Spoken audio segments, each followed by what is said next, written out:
Joined now by Bano Qureshi, a member of Imran Khan's PTI party, who joins me from Karachi. Good evening to you. We saw there our correspondent in Islamabad, protesters still out on the streets in the capital, tear gas being fired, and we understand live rounds. Describe the scene to us tonight in Pakistan. Good evening, Saima, and thank you for having me. Yes, so while your correspondent is in Islamabad, I want to say that this is true for across Pakistan.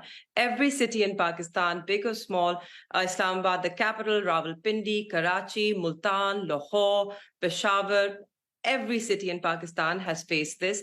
We've had reports. Yesterday, we had more reports because there was greater connectivity. We were connected to people on Twitter. But today, Twitter is down in Pakistan. If you don't have a VPN, you don't have access to Wi-Fi, you don't have access to information. Unfortunately, this is also creating a lot more anxiety and a lot more chaos amongst the people. Last night, I myself was here in Karachi at a protest site, and we had to endure hours of shelling. It was incessant, it was unbearable, and I'd just like to point here that this is not regular tear gas. They're using expired tear gas shells, and so it's even more toxic and it's even more harmful, and it is absolutely intolerable and criminal what they're doing. I'd like to ask you, it does seem, though, that there is a lot of unruly behaviour on the streets, if you like to call it, that when we have had access to video footage from Pakistan on social media, we've seen protesters attacking ambulances, attacking public transport, and of course turning on the military, which I want to come to in a moment. Is your party appealing for calm? We heard about a national shutdown and sit-down protest, but we're seeing nothing of the sort. Is your party going to call on its protesters not to cause damage in Pakistan?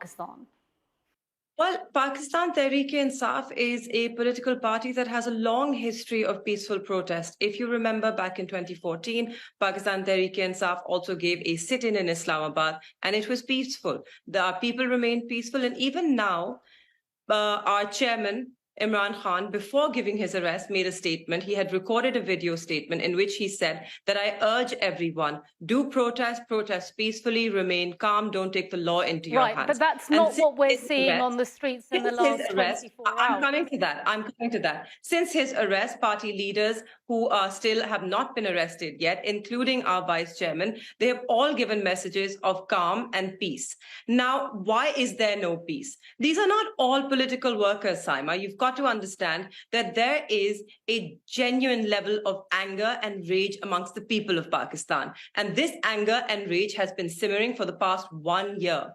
We have had a government that was toppled by what they claim a constitutional manner, but the people don't see this current government as legitimate. Plus, this government made promises that they have not done good on. People are facing difficulties. Inflation is rising. It's at an all-time high. It's at a 60-year high in a 75-year history. We have inflation at a 60-year high. People would argue these protests are not helping that. Let's turn to the protesters turning on the military. I just want you to understand that these protesters are not all Pakistan Tehreek-e-Insaf workers. They're not tied to the party. They don't have to listen to the party leadership. And secondly, when you come out onto the roads and you're not allowed to protest peacefully, all you see are barricades upon barricades upon barricades, that you are stopped from your right to peacefully protest. You are shelled. I mean, tear gas is fired at you. People are, there are hundreds of videos. There are hundreds of videos of women being dragged across streets and roads, pulled by the hair, I mean, being thrown to a side. We have a very different way of dealing with women in Pakistan. There is no denying that, and we've been reporting that here on Sky News. We've seen these pictures. While we still have time, Ms. Qureshi, I'd like to address the protesters, whoever they may be, PTI workers or average Pakistani citizens, turning on military institutions. Now, I have covered Pakistan for almost 2 decades now. I've never seen anything like it. These are unprecedented scenes. The military have addressed this today, naming the evil, I'm going to read this, evil leadership of the party, saying that it was pre-planned, and that the what the eternal enemy of the country didn't manage in 75 years, Pakistan is almost 76 years old, this group has done it under a political cloak in the lust for power. Your reaction to what the military say there, and is this very much the PTI versus the military now in Pakistan?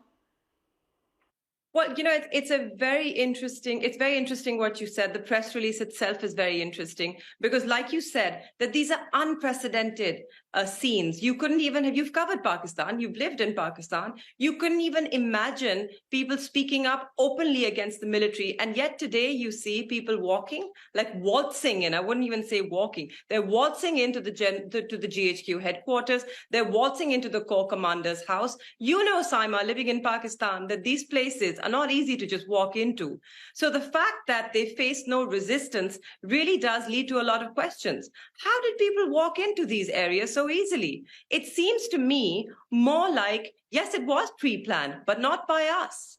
It wasn't pre-planned by us. It seems that this was a script that was written, and this by the military, you're suggesting? Press, of course, absolutely, by the establishment, by the military, by the government, all of them together, in order to declare Pakistan Tehreek-e-Insaf a terrorist organization. Is that and what take you away are the fact predicting? that absolutely. Those have been the rumors. That's what they're trying for. That's what they're vying for. We have heard rumors today as well that a lot of the paperwork to declare Pakistan Tehreek-e-Insaf a terrorist organization are almost complete. And all things lead in that direction, especially this press release. So where is this heading then? And what's the ultimate end? Political cloak. Sorry? Where is this heading and what is the ultimate end? We have had countless analysts on Sky News over the last 24 hours, obviously many of them pointing out that it is sad that oftentimes Pakistan's political leaders who have a democratic right to rule, whether that be Benazir Bhutto or Imran Khan, often end up being jailed, exiled, as Nawaz Sharif and Shahbaz Sharif were themselves, or assassinated as Benazir Bhutto was. There clearly is a balance of power to be addressed in Pakistan, but where do you see all of this heading? Look, we don't see it heading. I mean, dark days ahead is what we see. We have been predicting this. We have been warning about this eventuality, but Imran Khan himself has been warning us about this eventuality. And what has he been asking for the last 1 year? He's just been saying that the current government does not have the mandate, A, to lead, and B, to make difficult decisions. And we can see them dithering on those decisions. So clearly, not only do they realize they don't have the mandate, they don't have the gumption to do it either. And so what we have now is an illegitimate government without any spine to take difficult decisions, without a mandate. And here we are asking for fresh elections. They didn't want to hold fresh elections, so we dissolved parliaments in Punjab and KPK in order to bring about those elections to say, look, the system is not functioning. It needs to be reset. We need to go back to the people. We are a democratic country after all, and what's the harm in going back to the people? But the current government, the current dispensation, is fearful of what will happen at the polls, which is why all of what is happening today is happening. Even these cases, they're ludicrous cases against Imran Khan. The world knows him. Is he a terrorist?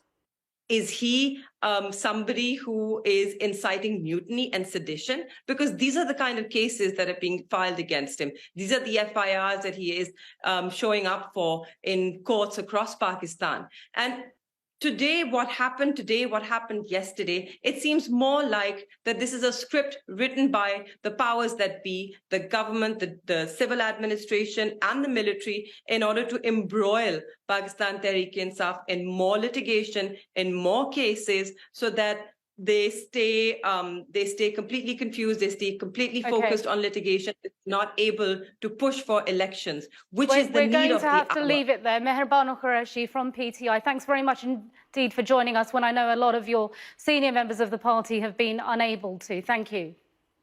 Thank you. Thank you for having me.